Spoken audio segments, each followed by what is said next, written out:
नमस्कार दोस्तों, story by निजा पर आज की कहानी है ननंद की नाराजगी।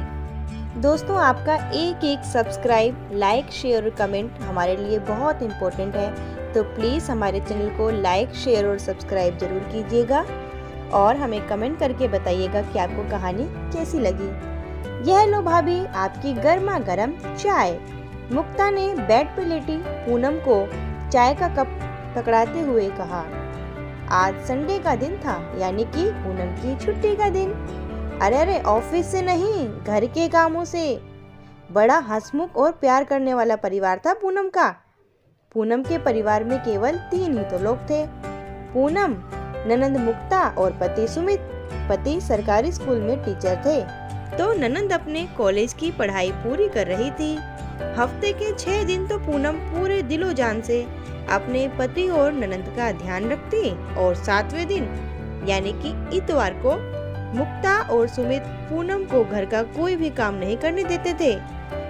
पूनम, मैं सोच रहा हूँ कि मुक्ता को उसके जन्मदिन पर एक स्कूटी गिफ्ट कर दूं। बहुत दिक्कत होती है उसे कॉलेज आने जाने में। लेकिन पूनम ने नाराजगी जताते हुए कहा, अरे नहीं, इसकी कोई जरूरत नहीं है। मुक्ता बस से भी कॉलेज जा सकती है और वैसे भी बच्चों को पब्लिक ट्रांसपोर्ट में भी धक्के खाने की आदत होनी चाहिए। इससे पहले कि पूनम कुछ और बोल पाती, मुक्ता चाय लेकर आ चुकी थी। मुक्ता को देखकर पूनम चुप हो गई। मुक्ता ने भी पूनम की बात तो सुन ली थी, लेकिन उसने ऐसी कोई प्रतिक्रिया नहीं की जिसको देखकर पूनम या भाई सुमित समझ सके कि मुक्ता उनकी बात सुन चुकी है। मुक्ता ने अपनी भाभी से यह उम्मीद कभी भी नहीं की थी, लेकिन उसने अपनी नाराजगी भी उनके सामने जाहिर नहीं की और चुपचाप वहां से चली गई। अब मुक्ता सुमित और पूनम से कुछ खींची सी रहने लगी थी। वह घर जिसमें हमेशा हंसी ठिठोली चलती रहती थी, अब लगभग शांत रहने लगा। मुक्ता बहुत कम बातों का जवाब देती थी। मुक्ता के इस बदलते व्यवहार को सुमित और पूनम ने भी नोट किया, लेकिन एग्जाम प्रेशर की वजह से शायद ऐसा होगा, यह सोचकर उन्होंने मुक्ता के व्यवहार को अनदेखा कर दिया।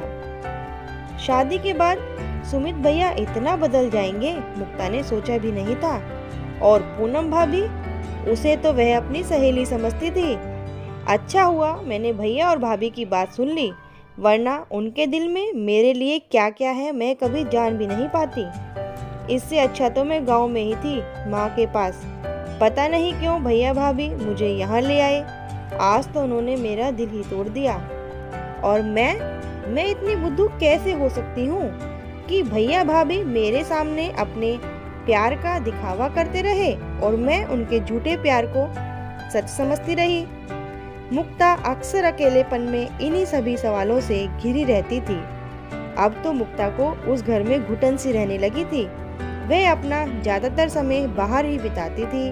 घर आने पर भी वह चुपचाप अपने कमरे में चली जाती और किताबों को लेकर पढ़ने का बहाना करती, ताकि भाई और भाभी से उसका सामना ही ना हो। कभी कभी मुक्ता के मन में आता कि वह अपने गांव वापस चली जाए, तो कभी कभी उसे लगता कि नहीं, उसे भैया और भाभी को एहसास कराना चाहिए कि उन्होंने उसके साथ अच्छा नहीं किया। कितना प्यार और विश्वास किया था उसने अपने भैया भाभी के साथ, और वही भैया भाभी उसके बारे में ऐसा सोचते हैं। सोच कर अब तो मुक्ता के सर में दर्द भी रहने लगा था। मुक्ता, अगले हफ्ते तुम्हारा जन्मदिन है, बताओ क्या क्या बनाना है। उस दिन का सभी मेन्यू तुम्हारे और तुम्हारी दोस्तों के पसंद के हिसाब का होगा, तो जल्दी से बताओ क्या क्या लिस्ट है तुम्हारी और तुम्हारे दोस्तों की। भाभी पूनम ने मुक्ता को जूस का गिलास देते हुए पूछा। अरे नहीं भाभी, मैं सोच रही हूँ इस बार अपना जन्मदिन ही ना मनाऊं, और वैसे भी अब मैं कोई छोटी बच्ची थोड़ी ना रह गई हूँ जो हर साल अपना जन्मदिन मनाते फिरूं। मुक्ता ने झुंझलाकर जवाब दिया। आज से पहले मुक्ता ने कभी भी पूनम से ऐसी बात नहीं की थी। पूनम को मुक्ता की बात अच्छी नहीं लगी, लेकिन थोड़ी ही देर में वह सब कुछ भूल गई थी। मुक्ता के मना करने के बाद भी पूनम और सुमित ने मुक्ता के जन्मदिन की तैयारी कर ली थी। उसके सभी दोस्तों को बुला लिया गया था। मुक्ता ने भी मन में सोच लिया था कि अगर भैया और भाभी ज़्यादा अपनेपन का ड्रामा करेंगे तो मैं दोस्तों के सामने ही उन्हें जवाब दे दूंगी, ताकि दुनिया को भी तो पता चले कि मेरे भैया भाभी ऊपर से जितने मीठे बनते हैं अंदर से उतना ही मुझसे नफरत करते हैं और मुझे परेशान देखकर खुश रहना चाहते हैं। और वैसे भी अगर ऐसा नहीं होता तो क्या वह मुझे स्कूटी नहीं दिलाते? और भाभी को तो देखो कितनी खुशी के साथ कह रही थी कि बच्चों को बस में धक्के खाने की आदत होनी चाहिए। मुक्ता के मन में चल रहे तूफान से अनजान उसके भैया भाभी पूरे मन से उसके दोस्तों को खिलाने पिलाने में लगे हुए थे और मुक्ता वह तो पूरी लिस्ट तैयार कर चुकी थी कि कैसे भैया भाभी की मन की बात दोस्तों के सामने इस भरी महफिल में लानी है।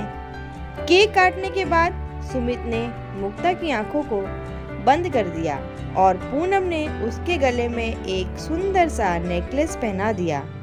नेकलेस को देखकर मुक्ता हैरान रह गई, क्योंकि यह वही डायमंड का नेकलेस था जो उसने पिछले महीने सुनार की दुकान पर देखा था, जब वह भाभी पूनम के साथ उसके कानों की बालियां लेने गई थी।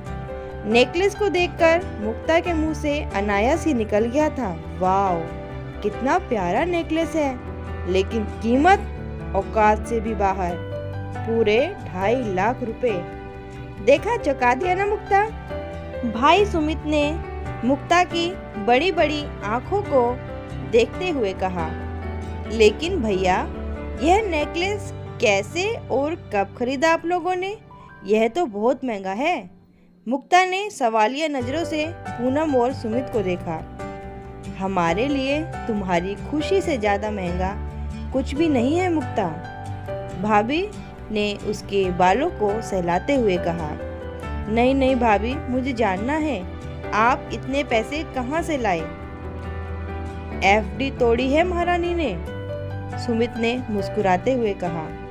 लेकिन भाभी, वह तो आपके मम्मी पापा ने आपकी शादी के समय आपके लिए करवाई थी, आपने उसे क्यों तोड़वा दिया? अरे तो क्या हो गया, इतना परेशान क्यों हो रही हो? पैसे के बदले सामान भी तो आया है, और वैसे भी मुझे इस घर में कोई कमी तो है नहीं जो उस एफडी के पैसों को संभाल के रखती फिरूं। और वैसे भी देखो, हमारा सब कुछ तुम्हारा ही तो है मुक्ता, तुम चाहे कितनी भी बड़ी हो जाओ, हमारे लिए हमेशा हमारी बेटी की तरह ही रहोगी। लेकिन भाभी, उस दिन आपने भैया को स्कूटी दिलाने से मना क्यों किया? मुक्ता ने अपने मन का सवाल पूनम से कर ही डाला। अच्छा, तो तुमने हमारी बात सुन ली थी, इसीलिए नाराज भी रहने लगी? बस इतना विश्वास अपने भैया भाभी पर? पूनम ने नाराजगी जताते हुए कहा। जब तुम्हारे भैया ने तुम्हें स्कूटी दिलाने की बात कही, तब मैं तुम्हारे लिए यह नेकलेस तोहफे के तौर पर तय कर चुकी थी और बैंक से एफडी तुड़वाने का प्रोसेस भी पता कर चुकी थी। इसीलिए मैंने सुमित को स्कूटी के बदले नेकलेस देने की बात कही, मगर तुमने हमारी पूरी नहीं बस आधी बात सुनी और तुम्हारे मन में इस बात से गलतफहमी भी पैदा हो गई। देखो मुक्ता, आज तुम्हारा जन्मदिन है और आज एक बार गांठ बांध लो, जो कि जिससे प्यार करो उस पर विश्वास करो, और अगर तुम्हारे मन में कोई बात है तो उससे जरूर बताओ, क्योंकि यह छोटी छोटी गलतफहमी अगर समय पर दूर ना की जाए तो बहुत बड़ा जख्म दे जाती है। और हाँ, एक बात मैं आज भी कहती हूँ कि बच्चों को संघर्ष करने की आदत होनी चाहिए। भैया भाभी, मैं माफ़ी मांगने के लायक तो नहीं, लेकिन मुझे पता है आप मुझे माफ़ कर देंगे, क्योंकि प्यार जो इतना करते हैं मुझसे। कहते कहते मुक्ता ने केक के बड़े बड़े टुकड़े दोनों के मुंह में ठूस दिए। दोस्तों, आपको ये कहानी कैसी लगी हमें कमेंट बॉक्स में ज़रूर बताइएगा, और प्लीज़ हमारे चैनल को लाइक शेयर सब्सक्राइब कीजिएगा। जाते जाते बेल आइकन को प्रेस करना ना भूलें, ताकि अगली कहानी का नोटिफिकेशन आपको सबसे पहले मिल सके।